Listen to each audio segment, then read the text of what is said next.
Hello my fellow book addicts, Megan here, and time for another book review. Today, I'm going to be talking about War Storm by Victoria Aveyard, and this is the fourth and final book in the Red Queen series. So, I feel like I am so late to this party.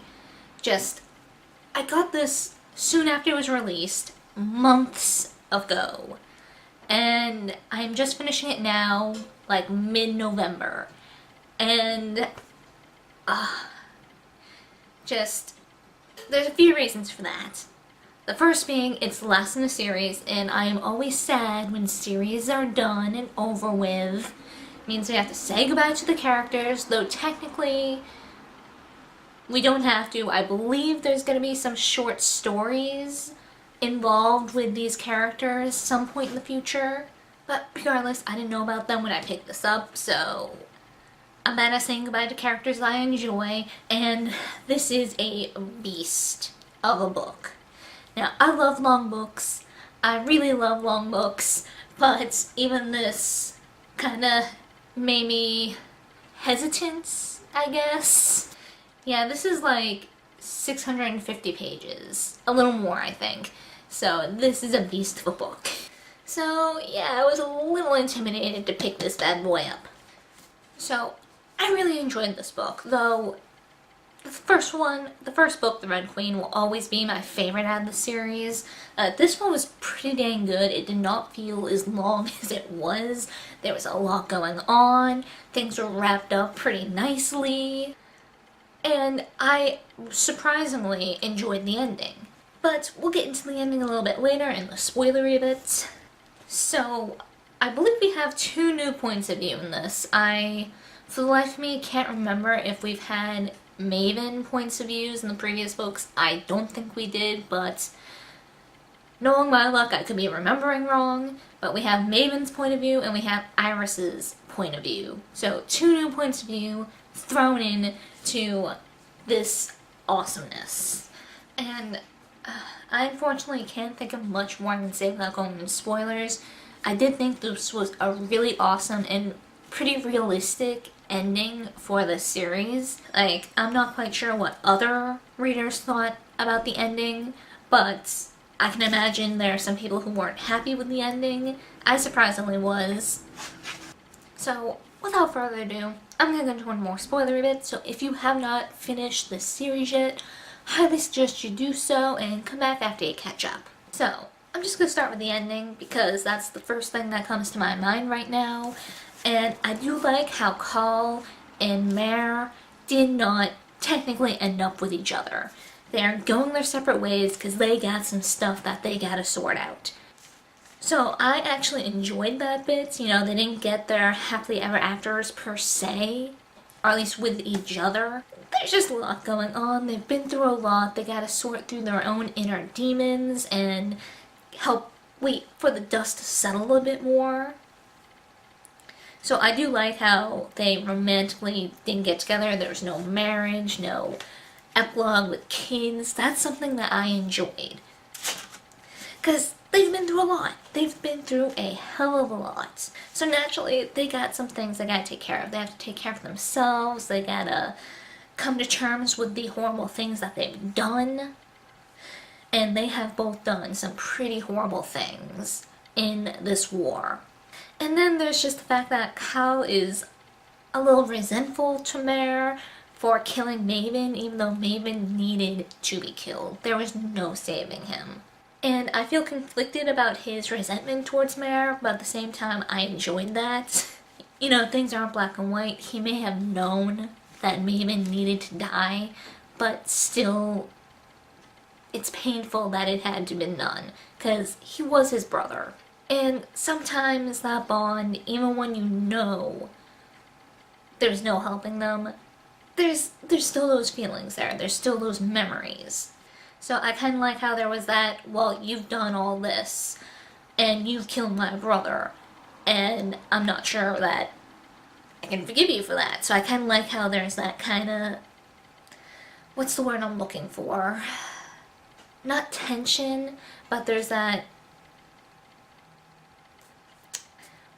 why am I blanking on this word? oh my goodness. There is this divide between them, for lack of better words. So it's nice that, you know, they didn't stay together, they didn't get married, and they aren't necessarily together anymore. Sad, because they both deserve some bit of happiness out of all this, but I like the realisticness of it. I also liked how Maven did die. And it wasn't this big spectacle of like this big epic showdown when they're using their abilities. It's just this down, gritty stab. So in a way, he didn't even go out in a blaze of glory either. Like, in a way, he died like a Red. You know, no abilities to defend himself, no abilities to fight with, just nothing but hands or whatever weapons they can get their hands on. Like, part of me was a little worried that he would get redeemed in some way, especially when Kyle was starting to like ask for a new blood that was like a whisper who could repair the damage that Maven's mother did to him. Like, I was worried that something would happen and they'd be able to fix him. Even though logically that makes no sense, since she's been, just since, you know, his mother had been at him for so long, you know, taking out bits of him that she dubbed weak or not important and just twisting him, and just, what is there to fix? Like, parts of him were just taken out completely, and how can that kind of stuff be put back in? And it's like, the damage is done. So I'm glad that they didn't find a whisper, they didn't give Maven that redemption. Because even without his mother there, he committed some horrible atrocities, and there's no redeeming that. There is no way to make him into the boy that Marin Call thought he was, or to make him the boy he could have been. It's just not possible. So I really like how that wasn't even an option. Like, a whisper did not exist. And despite what everyone was telling Call, even if there was no fixing him. And even if, hypothetically, I think I already said this in one of my last two videos, hypothetically, if he could be fixed, he still committed all sorts of atrocities. Him being fixed doesn't make those go away. And even if they could fix him, how do you think he would feel once he gets like a conscience and he can feel guilt and stuff like that? How do you think he would feel knowing that he did that? So in a way, killing him is a mercy to everyone, including himself. And I just gotta say, after finishing the series, Maven Clore has probably become one of my favorite antagonists. Just his cunning, his cleverness, his manipulation, and how he can seem charming. And I don't know, I'm just a sucker for antagonists like that. And just overall, he was a great antagonist. I enjoyed him. And I enjoyed Cal and Mare as protagonists because they weren't perfect. They made horrible mistakes. They made bad calls and done some bad things for what they thought was the greater good. There are good people who did bad things as well. And that's something that I can appreciate too. And just that kind of balance made them more realistic to me looking back, and just, I like it. No one in this series was perfect, and it was fantastic. And one character that I did not think that I would be happy for at the end of the series was Evangeline. Just, this poor girl. Once we started seeing things from her point of view and getting a better view into her head and what her and her brother grew up with, and I just started feeling sorry for her. I started feeling pity and sympathy. And I started wanting her to get kind of a happy ending as well. And I was really cheering her on in this book, wanting her to make a choice for herself. I can understand her struggle. Family is so important to her. Loyalty to your family, loyalty to your blood. I can relate to that, I can understand that. But at the same time, you have to have love and loyalty to yourself. And that was a struggle she was dealing with. She needed her own happiness, but what she wanted and what her parents wanted, the parents she wanted to make proud, the parents who she wanted to do right by, just the struggle, and I felt for her a lot. But I am so happy that she decided to go for her happiness in the end. She took her brother, her and Elaine, went off to Montfort. I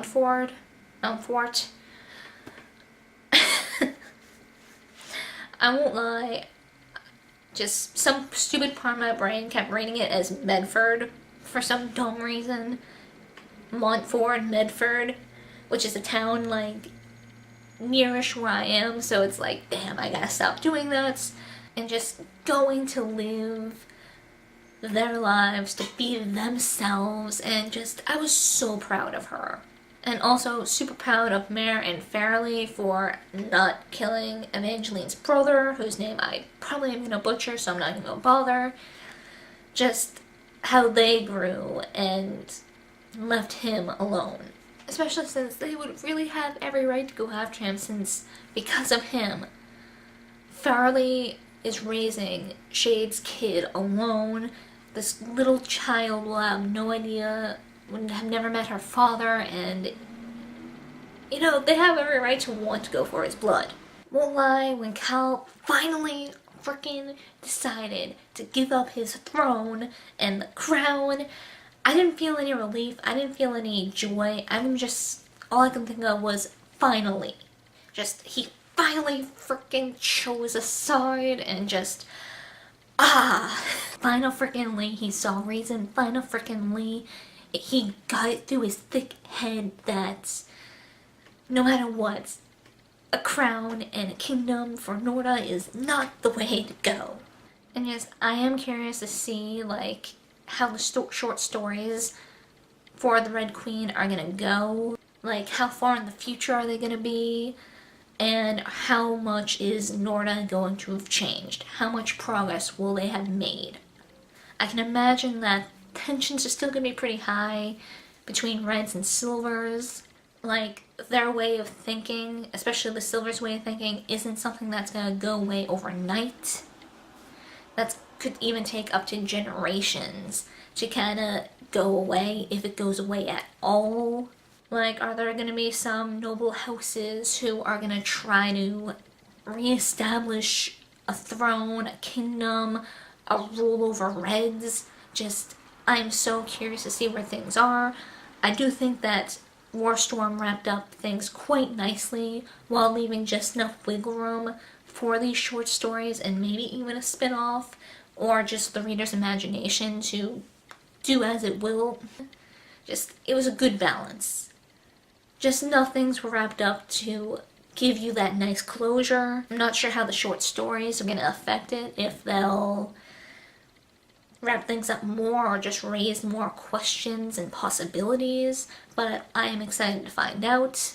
And just overall, I really enjoyed this series. I thought this was a fabulous conclusion, and yeah. And really, that's all I have to say, so yeah. That's it for this video, and I hope to see you guys next time.